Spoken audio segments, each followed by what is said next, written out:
Hello friends, welcome to my channel learn English with Rosie Vitthal. सो आज देखते हैं आज हम क्या नया सीखने जा रहे हैं और इंग्लिश पर हमारी पकड़ कितनी मजबूत होती जा रही है। ये बहुत ही आसान तरीका है इंग्लिश सीखने का और इंटरेस्टिंग तरीका है। So let us start. The teacher whose result is not good he will not promote. वो टीचर, कौन सा टीचर जिसका रिज़ल्ट हुज हमेशा बताता है इसकी किसी चीज़ के बारे में जो यहाँ होनी चाहिए। यहाँ कोई व्यक्ति भी हो सकता है, कोई वस्तु भी हो सकती है। सो द टीचर, कौन सा टीचर जिसका रिज़ल्ट इज़ नॉट गुड, ये यहाँ ख़त्म हो गया। उसके बाद इसका बाकी सा द टीचर, फिर ही, हमने दो सब्जेक्ट लगा दिए, हमें ही की ज़रूरत नहीं है। The teacher will not be promoted, ये पैसिव वॉइस होना चाहिए। अगर हम इसको ऐसे लिखेंगे तो इसका मतलब है टीचर प्रमोट नहीं करेगा। टीचर किसको प्रमोट नहीं करेगा? प्रमोट होता है तरक्की करना, प्रमोशन देना। तो टीचर को प्रमोट नहीं किया जाएगा, यानी उनकी तरक्की नहीं की जाएगी। So the teacher whose result is not good will not be promoted, ये नहीं आना चाहिए। The rain is not going to be stopped. Going to का मतलब एक तो होता है कि कोई कहीं जा रहा है, तो वो तो जगह का नाम दिया होगा। गोइंग टू के फ़ौरन बाद वर्ब हो तो उसका मतलब किस लिए भी हो सकता है और कोई काम होने जा रहा है। जैसे I am going to school, एक तरीका तो ये होगा कि हमने जगह का नाम बता दिया। I am going to wash my hands, ये पर्पस बता दिया, मकसद बता दिया। एक है the rain is not going, कि बारिश रुकने वाली नहीं है, यानी हम भविष्य में ऐसा होने वाला नहीं है। सो अब स्टॉप तो उसने अपने आप होना है, तो पैसिव वॉइस की ज़रूरत नहीं है। The rain is not going to stop. The people whose income are low will be helped. The people will be helped, ये हमारी प्रिंसिपल क्लॉज है कि उन लोगों की मदद की जाएगी। कौन से लोग? हुज इनकम आर लो। अब इनकम तो एक ही है, कुछ स्टूडेंट्स कहते हैं पीपल तो बहुत सारे हैं, लेकिन अब यहाँ पर तो हम लो किसको कह रहे हैं? इनकम को कह रहे हैं, तो इनकम के साथ आर नहीं इज़ आएगा। So the people whose income is low will be helped. The students are not going to take on any picnic, ये यही वाला है, गोइंग टू मतलब होने वाला है।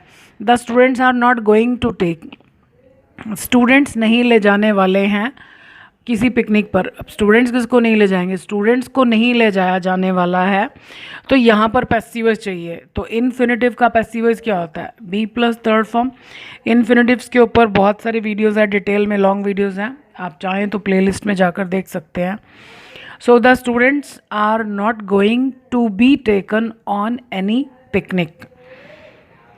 The apple they are fighting is rotten, is rotten सड़ा हुआ है क्या? द एप्पल, वो एप्पल जो है वो सड़ा हुआ है। कौन सा एप्पल? They are fighting. अब मैंने आपको बताया था कि अगर आपको बीच वाली क्लॉज चेक करनी है कि ये ठीक है या गलत है, तो उसका तरीका क्या है कि आप इसको कंप्लीट सेंटेंस बनाओ और इसको भी इसमें लेकर आओ। So they are fighting for the apple, यानी फॉर मिसिंग है। द एप्पल आसान तरीका, for which they are fighting. अच्छा तरीका, एडवांस्ड तरीका, the apple they are fighting for. अगर हम फॉर नहीं लगाएंगे तो ये सेंटेंस गलत है। इसका मीनिंग होगा कि वो सेब जो वे लड़ रहे हैं, जिसके लिए नहीं, जो वे लड़ रहे हैं, तो जिसके लिए के लिए फॉर चाहिए हमें। So the apple they are fighting for is rotten. The teacher is going to be started the new chapter. Teacher जो है वो जा रहा है, ये फिजिकली नहीं जा रहा, मतलब वो कुछ काम करने जा रहा है, जैसे ये सारे सेंटेंसेस हैं। अब वो क्या करने जा रहा है? टीचर नया चैप्टर शुरू करने जा रहा है। अब जो कुछ करना है टीचर नहीं करना है, तो ये पैसिव वॉइस नहीं चाहिए। So the teacher is going to start the new chapter. Hardly had a watchman seen the thief. Hardly के बाद पहली क्लॉज क्वेश्चन की फॉर्म में होती है, तो ठीक है, हमने पहले हैड लगाया फिर सब्जेक्ट लगाया। अभी मुश्किल से वॉचमैन ने चोर को देखा ही था।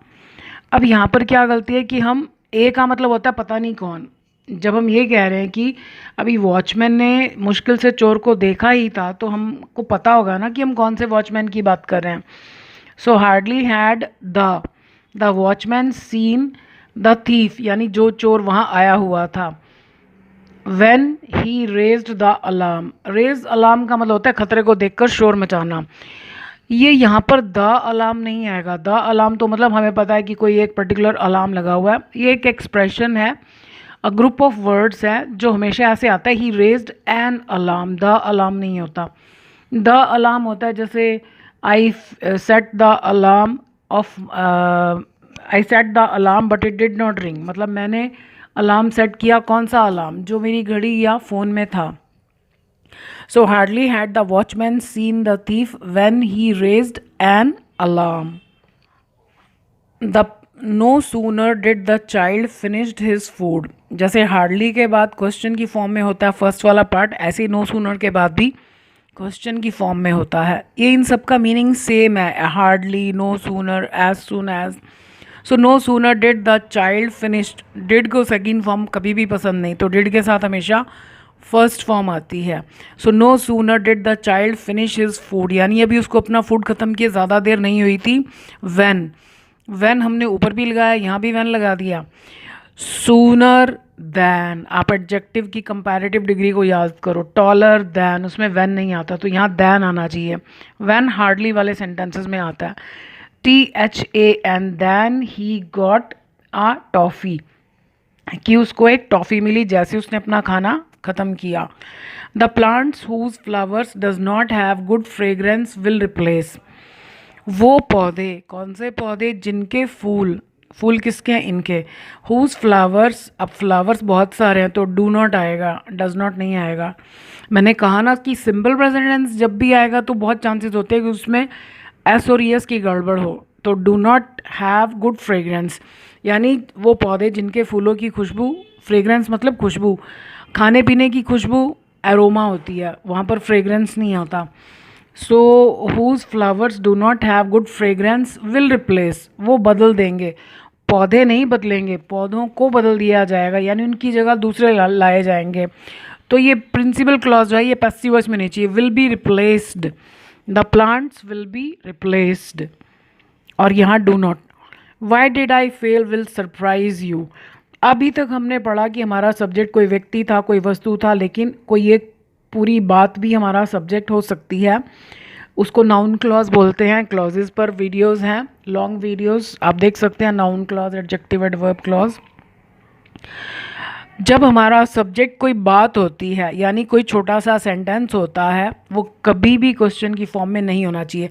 आप देखो ना, विल सरप्राइज यू, तुम्हें हैरान करेगा, कौन, ये थोड़ी ना हैरान करेगा, ये पूरी बात। तो जब कोई बात हमारा सब्जेक्ट है वो सिंपल में होना चाहिए, क्वेश्चन नहीं होना चाहिए। तो वाई आई फेल्ड, इसका मतलब है कि मैं क्यों फेल हो गया, ये बात। विल सरप्राइज यू, तुम्हें हैरान कर देगी। सो ये नाउन क्लॉज है जो कि सब्जेक्ट की तरह यूज़ हो रही है। तो नाउन क्लॉज कभी भी क्वेश्चन, कोई भी क्लॉज क्वेश्चन की फॉर्म में नहीं हो सकती सिवाय प्रिंसिपल क्लॉज के। तो आप क्लॉजेस को डिटेल में ज़रूर समझिए, उसके लिए आप लॉन्ग वीडियोस देखिए। मुझे उम्मीद है कि आपको वीडियो पसंद आई होगी और आपको लगे कि ये वीडियो किसी की हेल्प कर सकती है तो शेयर करना मत भूलिएगा। खुश रहिए, स्वस्थ रहिए, मस्त रहिए। I wish you all the best. Thank you for watching this video.